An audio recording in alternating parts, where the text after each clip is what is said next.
Selamat pagi anak-anakku. Apa kabar semuanya? Alhamdulillah. Semoga anak-anakku sekalian dalam keadaan sehat walafiat. Seperti biasanya, sebelum memulai pembelajaran, alangkah baiknya kita bersama-sama berdoa terlebih dahulu. Ketua kelas, silahkan untuk memimpin doanya. Berdoa, mulai. Selesai. Siapa yang tidak hadir hari ini? Apakah hadir semuanya?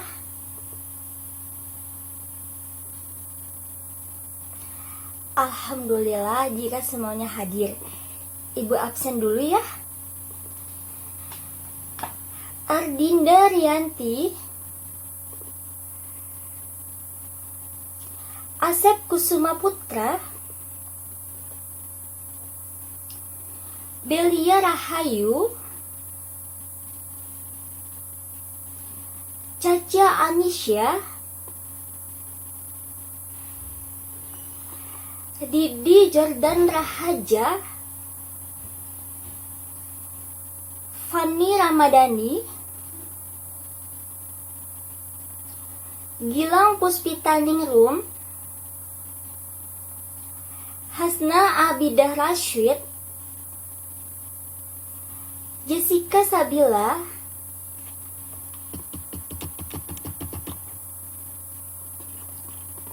Kania Leoni, Kevin Ramadan,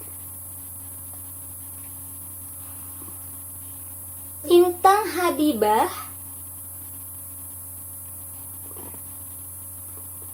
Muhammad Jamil Jalaluddin,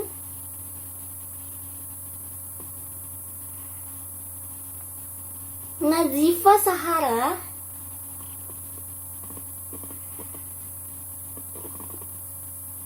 Salman Al-Ghazali,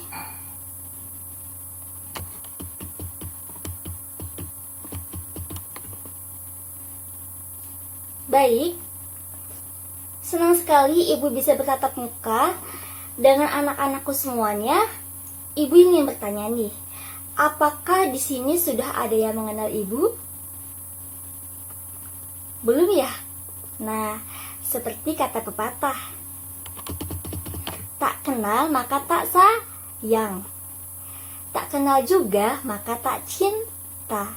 Nah, oleh karena itu, ketika kita tidak saling kenal, maka bisa kita saling menyayangi. Iya kan? Ketika kita saling kenal, baru bisa memunculkan rasa sayang. Ketika rasa sayang itu muncul, barulah kita bisa mencintai. Seperti ibu menyayangi dan mencintai anak-anakku semuanya. Baik, ibu ingin memperkenalkan diri. Nama ibu Resta Tiara Dewi. Panggil saja Ibu Dewi, biar mudah. Nah, ibu di sini sebagai guru bahasa Indonesia kelas 7, serta sebagai wali kelas 7A. Nah, semoga kalian senang dapat bertemu dan berkenalan dengan ibu ya. Semangat semuanya. Alhamdulillah. Siap untuk mengikuti materi yang ibu ajarkan? Mantap, betul. Semoga ilmu yang ibu ajarkan ke kalian berkah selalu ya. Baik, materi bab 1 yang akan kita bahas pada minggu ini adalah teks deskripsi. Berikut ini, Ibu akan merincikan apa saja kompetensi inti dan kompetensi dasar yang mendukung dalam memahami materi bahan ajar teks deskripsi tersebut. Jangan lupa untuk dicatat ya. Kompetensi yang pertama, menghargai dan menghayati agama yang dianutnya. Kompetensi 2, menghargai dan menghayati perilaku jujur, disiplin, tanggung jawab, peduli, santun, percaya diri dalam berinteraksi secara efektif dengan lingkungan sosial dan alam dalam jangkauan pergaulan dan keberadaannya. Kompetensi inti ketiga yaitu memahami pengetahuan secara faktual, konseptual, dan prosedural berdasarkan rasa ingin tahunya tentang ilmu, pengetahuan, teknologi, seni, budaya, terkait fenomena dan kejadian tampak mata. Nah, kompetensi inti 4 mencoba, mengolah, dan mengaji dalam ranah konkret, menggunakan, mengurai, merangkai, memodifikasi, dan membuat dan ranah abstrak, yaitu menulis, membaca, menghitung, menggambar, dan mengarang. Sesuai dengan yang dipelajari di sekolah dengan sumber lain yang sama dalam sudut pandang teori. Berikut ini lanjut ke kompetensi dasar yang ketiga, yaitu yang pertama, mengidentifikasi informasi dalam teks deskripsi tentang objek, sekolah, tempat wisata, tempat bersejarah, atau suasana pentas seni daerah yang didengar atau dibaca. Yang kedua, menelaah struktur dan kebahasaan dari teks deskripsi tentang objek, baik di sekolah, tempat wisata, tempat bersejarah, atau suasana pentas seni daerah yang didengar dan dibaca. Kompetensi dasar 4. Yang pertama, menjelaskan isi teks deskripsi objek baik di tempat wisata, tempat bersejarah, pentas seni daerah, kain tradisional, dan lain-lain yang didengar dan dibaca secara lisan, tulis, atau visual. Yang kedua, menyajikan data, gagasan, kesan dalam bentuk teks deskripsi tentang objek baik di sekolah, tempat wisata, tempat objek yang bersejarah, atau suasana pentas seni daerah secara tulis dan lisan dengan memperhatikan struktur kebahasaan baik secara lisan maupun tulis. Nah, kali ini Ibu ingin bertanya kepada anak-anak Ibu. Apa itu teks deskripsi? Ada yang tahu? Ya, benar. Teks deskripsi adalah paragraf yang berisi penggambaran suatu objek, tempat, atau peristiwa, kepada pembaca secara jelas dan rinci. Ya, ingat-ingat ya. Apa sih objek dan subjek itu? Ada yang tahu tidak? Tidak? Oke, Ibu jelaskan ya. Jadi, objek adalah suatu topik pembicaraan yang akan dibahas. Sedangkan subjek itu adalah orang yang memiliki sangkut paut atas topik yang sedang dibicarakan. Nah, biasanya teks deskripsi ini banyak sekali ditemukan di berbagai informasi, seperti buku bacaan, terus majalah, perjalanan, artikel, novel, lagu, iklan, atau cerita pendek, dan lain-lain.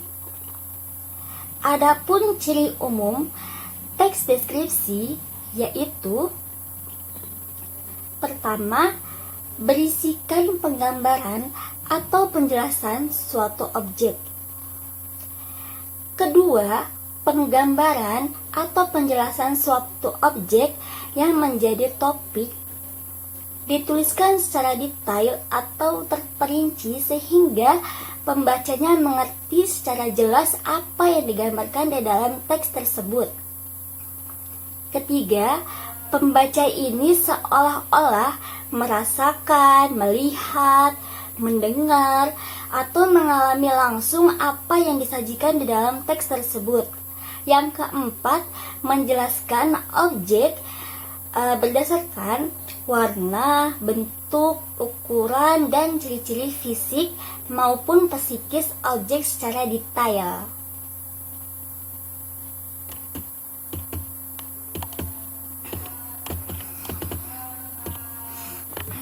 Nah, dalam menulis teks deskripsi ini, perlunya kita menggunakan bahasa yang cocok saat membuat teks deskripsi seperti ini.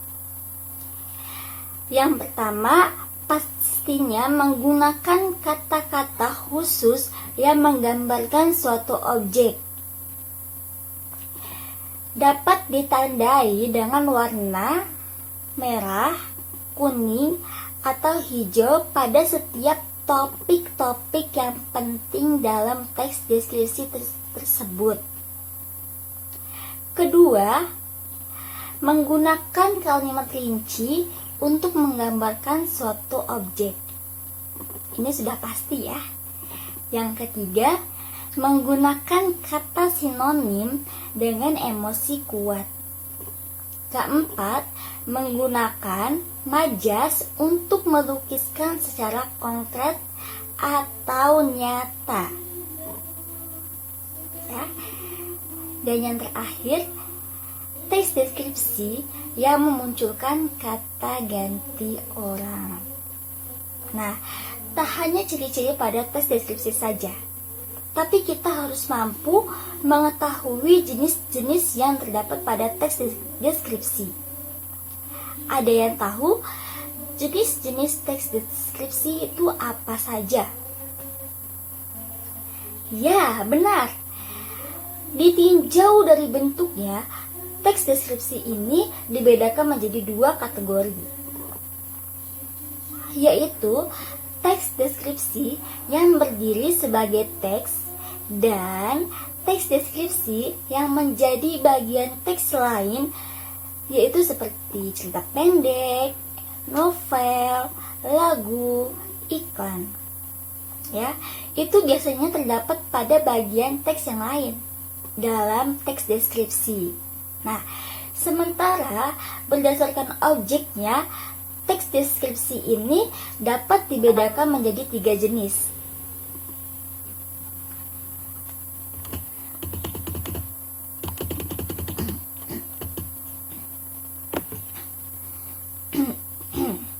Yang pertama, teks deskripsi subjektif adalah teks. Yang pertama, teks deskripsi subjektif adalah teks deskripsi yang penggambaran objeknya menurut kesan yang dimiliki oleh seorang penulis teks tersebut. Kedua, teks deskripsi spasial adalah teks deskripsi yang menggambarkan objek berupa tempat, benda, ruang, dan lainnya. Ketiga, teks deskripsi objektif adalah teks deskripsi yang menggambarkan suatu objek apa adanya atau berdasarkan keadaan yang sebenarnya, tanpa penambahan opini dari seorang penulis. Lalu terdapat struktur teks deskripsi. Pertama, identifikasi atau pernyataan umum yang berisi suatu gambaran umum sebuah objek. Nah, deskripsi bagian yaitu berisi gambaran lebih lanjut dari deskripsi umum secara jelas dan terperinci untuk memberikan efek emosional pada pembaca, sehingga apa yang digambarkan dalam teks seolah-olah bisa dilihat, didengar, maupun dirasakan sendiri oleh pembaca. Yang ketiga, penutup atau kesan yang ingin disampaikan dalam topik pembicaraan tersebut. Nah, di sini pun juga terdapat langkah-langkah dalam menulis teks deskripsi.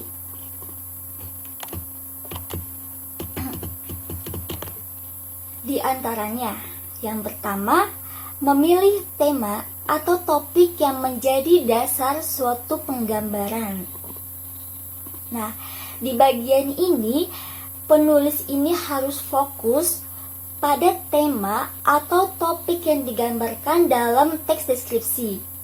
Misalnya, penulis ingin memilih tema pendidikan, maka topik teks deskripsi ini dapat berubah. Maka topik teks deskripsi ini dapat berupa keindahan sekolah, terus keadaan ruang kelas, atau kondisi pameran sekolah dan sebagainya. Nah, yang kedua, mengadakan pengamatan atau observasi terhadap suatu objek. Nah, setelah menetapkan tema atau topik paragraf, maka penulis ini dapat memilih ruang lingkup yang sesuai dengan apa yang ingin diilustrasikan. Misalnya, ruang sekolah, universitas, atau kelas, atau lokasi pameran sekolah.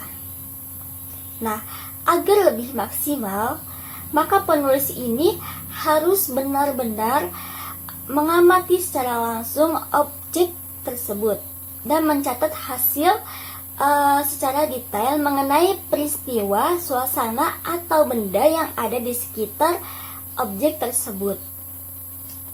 Yang ketiga, yaitu mengumpulkan data berupa contoh, gambar, angka, grafik, atau statistik sebagai ilustrasi. Di tahapan ini, semua data-data yang diperoleh dari hasil penelitian atau pengamatan yang dikumpulkan agar lebih rapi. Data-data tersebut dapat dipilah-pilah sesuai dengan kategori dan jenisnya masing-masing.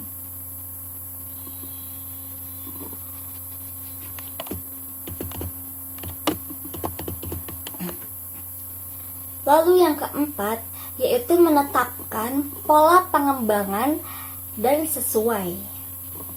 Nah, setelah data-data terkumpul dan terpilah dengan baik, penulis ini menetapkan pola pengembangan teks deskripsi yang diinginkan. agar hasilnya bagus.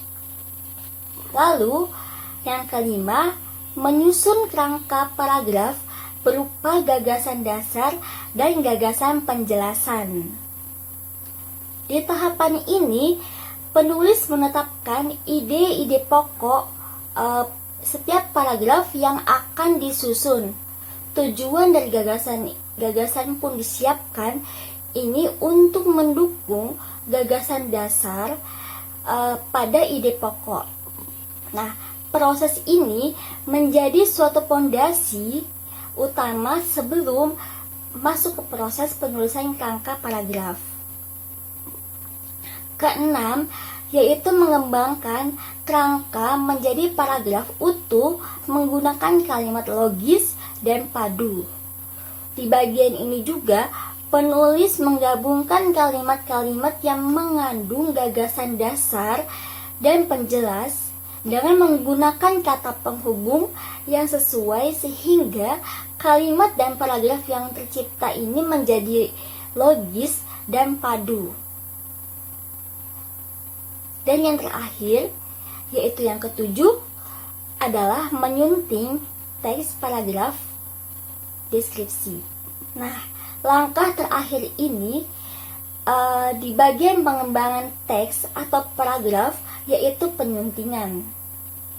Karangan utuh yang telah jadi belum bisa dipastikan aman dari penggunaan kata-kata yang salah, tidak baku, atau kurang lengkap. Nah, oleh karena itu, kegiatan menyunting teks atau paragraf ini diperlukan untuk mengecek kembali pemilihan kata atau diksi, imbuhan, tanda baca, kata penghubung, dan kelengkapan informasinya. Itu semua disunting agar hasilnya menjadi baik atas topik pembicaraan yang diangkat. Lalu, setelah itu, koreksi berupa penambahan atau pengubahan kata boleh dilakukan demi terciptanya hasil karya yang lebih sempurna. Sampai di sini ada yang ingin bertanya?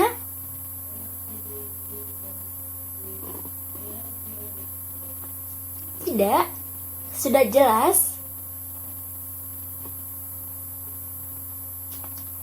Baiklah, siapa yang ingin membacakan contoh teks deskripsi?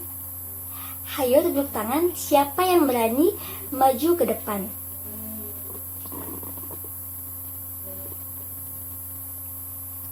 Oke, Kevin, maju ke depan.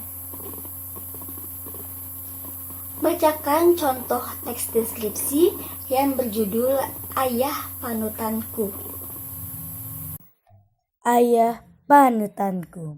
Ayahku bernama Abu Salman. Ayah berpostur sedang, berumur sekitar 54 tahun. Rambutnya putih beruban, di dagunya terdampar bekas cukur jenggot putih di dagunya. Kulit ayahku kuning langsat. Wajahnya ayah tipikal Batak, dengan rahang yang kuat dan hidung mancung tapi enggak besar. Matanya hitam tajam dengan alis tebal. Sepintas ayahku seperti orang India, meskipun kelihatannya mengerikan. Ayahku orang yang sabar, wajahnya teduh dan selalu tersenyum menghadapi masalah apapun. Ya, ayahku adalah orang yang paling sabar yang pernah aku kenal. Tidak pernah terlihat marah-marah ataupun membentak. Beliau selalu menunjukkan perasaannya lewat gerakan bermakna di wajahnya. Jika melihat anaknya membandel, ayah hanya menggeleng sambil berkata lirih untuk membujuknya. Tidak seperti orang Batak yang logatnya agak keras. Ayahku sangat pendiam. Beliau yang irit kata. Lebih suka memberikan contoh langsung kepada anaknya tanpa perlu mengurui. Bagai air yang mengalir tenang tetapi sangat dalam. Beliau adalah teladan bagi anak-anaknya. Yeay, tepuk tangan untuk Evin. Terima kasih sudah membacakannya.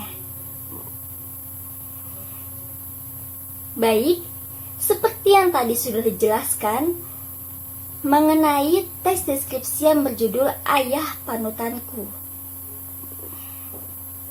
Ibu ingin bertanya, kira-kira objek yang dideskripsikan pada teks tersebut siapa? Atau apa? Ya, benar, ayah.